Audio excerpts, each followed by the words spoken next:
3 minutes remaining.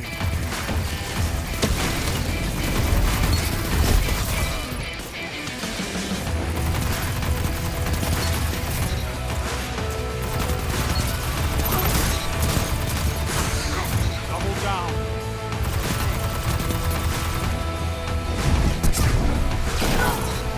I've seen enough.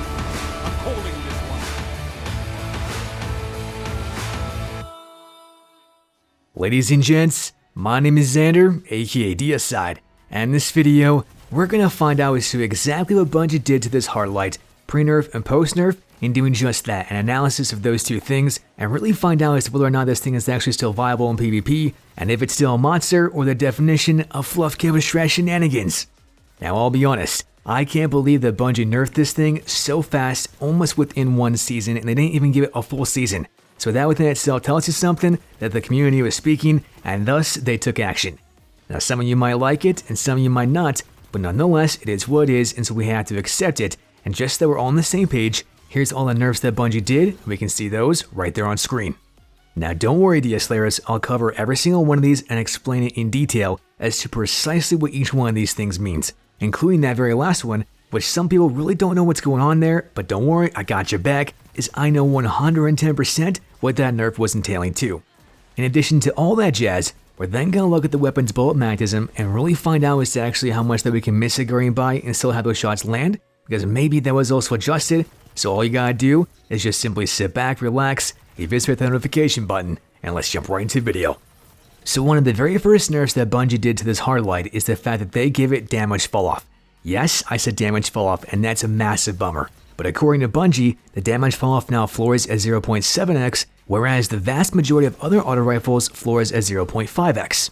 Now I know what you're thinking, okay, well what exactly does that mean, as I was in the exact same boat as you, and I thought, come on, why can't Bungie just go ahead and tell us as to exactly what that means by saying, okay, here we are, here's actually how much range this thing really has. Just to make sure that this was really true, I wanted to inspect the volatile light perk on the Hardlight, and it states that rounds fired from this weapon have reduced damage falloff, whereas before they happened to say no damage falloff. Obviously that then tells us that we're going to have it. So how much damage falloff are we talking about? Well, let's go into a private match and test this out right now. As I whip out that sexy Darcy, I measure 24 meters, and as we would expect, the weapon's then doing 26 per crit. Going back only one more meter, we then happen to see that we're at 25 meters, and the weapon's now doing 25 per crit. And this tells us that the Hardlight itself is now having a capped max out range at 24 meters.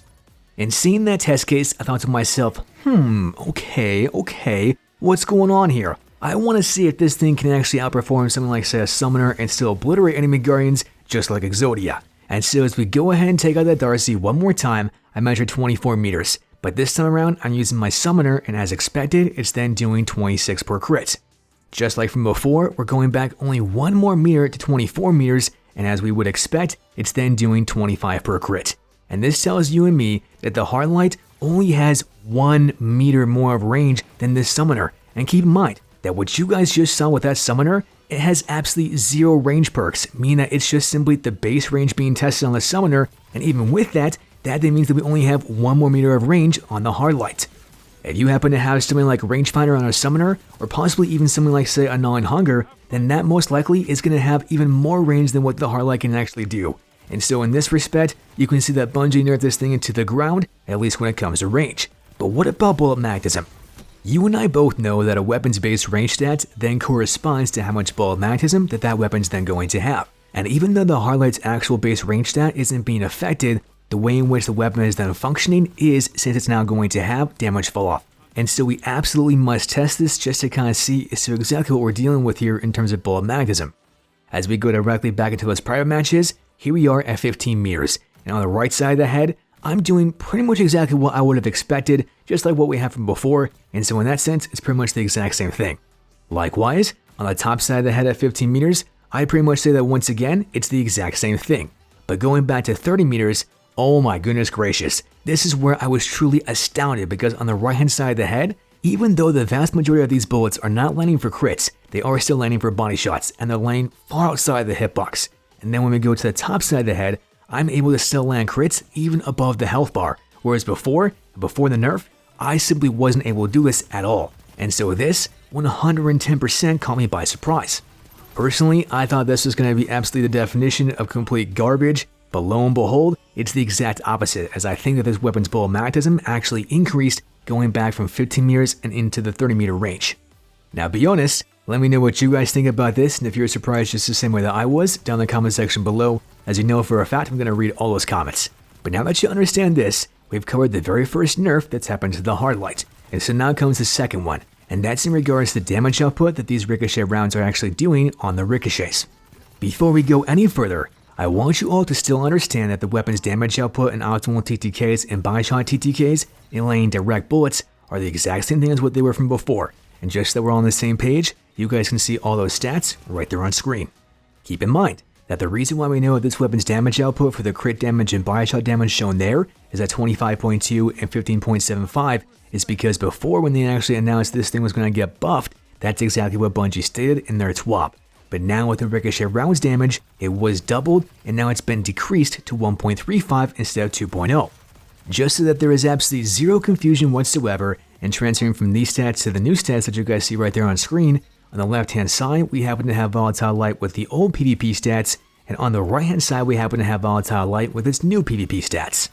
Obviously we can tell that this optimal TTK is going to go up from 0.3 to 0.5, and the same thing with the body shot TTK, as that's then going up from 0.6 to 0.9. Inversely to this is the critical damage output and body shot damage output, as now when you happen to do ricochet round damage, it's going to be at 34 or approximately so, and the same thing is also said with body shot damage to be at 21 or approximately so. Essentially what this means to us is that maybe if a Guardian is one shot and you happen to see them around a corner, then you might be able to land 1, 2, possibly 3 ricochet rounds and thus get that cleanup kill. Long gone are the days of Guardians just simply camping in the back of the map, crouching in a corner, and hoping to pray that they can actually land somebody. And so in this respect, I think that this nerf is actually quite beneficial for everybody in the entire game, especially when it comes to PvP. But the very last thing that we gotta wonder about is, Bungie stated their third nerf, and it corresponds to a recoil adjustment that made the weapon more stable than intended. On console specifically, there is no doubt in my mind that I noticed this the very first time I used it in a PvP engagement. And the reason as to why this is because I made a review on this way back when I first got the Catalyst and then masterworked this thing and claimed that it actually had a secret hidden perk. As to exactly what that hidden perk was called, I really couldn't tell you because it was kind of like a combination between something like, say, Tap the Trigger or maybe something like Persistence from back in the days of Destiny 1, but what essentially it did is it pretty much made the weapon a laser beam for those first couple of bullets. That's exactly how Tap the Trigger works for those first couple of bullets, and the same thing with Persistence the longer that you hold the trigger. Just to kind of see what I'm talking about, here's a great example of exactly this, zoomed in, zoomed out, real time in slow motion, following that hidden perk from before the nerf. You can pretty much tell that for those first several bullets, maybe say 6 or 7 bullets, they were actually being a laser beam, meaning that the red dot itself was not moving in contrast to the reticle as a whole. After that initial damage was done, then the weapon's reticle and red dot sight were jumping all over the place and making the weapon much more erratic. But now with this quote-unquote new nerf, this is completely taken away, and you guys can see this with, once again, these zoomed in, zoomed out, slow motion, and real-time examples showing exactly this. No longer is the red dots not moving at all in contrast to the reticle as a whole, because as soon as you happen to land damage, you guys can tell that instantly it's jumping all over the place and going up, down, left, right, kind of like the Energizer Bunny. For those of you curious as to what really Bungie meant by stating removed a recoil adjustment that made the weapon more stable than intended, lo and behold, bada bing bada boom, this is it right here. The only other thing that I want to say in regards to this is that all the footage that you've seen on this channel in the past, and for this video and for those test cases, is on console specifically. So for those of you on PC, I can't say for 110% certainty if this is the same case for you, but as far as console goes, this is exactly what's going on. And having said all of this, there is no doubt in my mind that you now know as to precisely what Bungie meant by stating that the weapon now floors at 0.7x, is now having reduced ricochet damage to 1.35, and now has removed that recoil adjustment that made the weapon more stable. And so now I'm curious to get your thoughts on this stuff and whether or not you think that it's good, bad, or somewhere in between. Please, oh please, give me your guys' feedback on this down in the comment section below, and let me leave you with this one thought, or rather a couple questions. Number 1, is the Hardlight still worthy of its exotic status? Number 2, can the Hardlight be beat by something like, say, a legendary weapon such as the Gnawing Hunger, the Summoner, the Galliard, etc, etc? Number 3, Would you use his Hardlight over some of those weapons that I just mentioned, especially if they happen to have something like, say, Kill Clip or Rangefinder? I know, very difficult questions to answer, but no matter what you guys say, you always know that I'm going to respect your opinions, and that is something that I can guarantee. Lastly, be sure to watch the newest, check the latest, and share a comment like on social media because you are the greatest. That's much all I've got for you as of right now, Diaslayers. And as always, GG, TNT.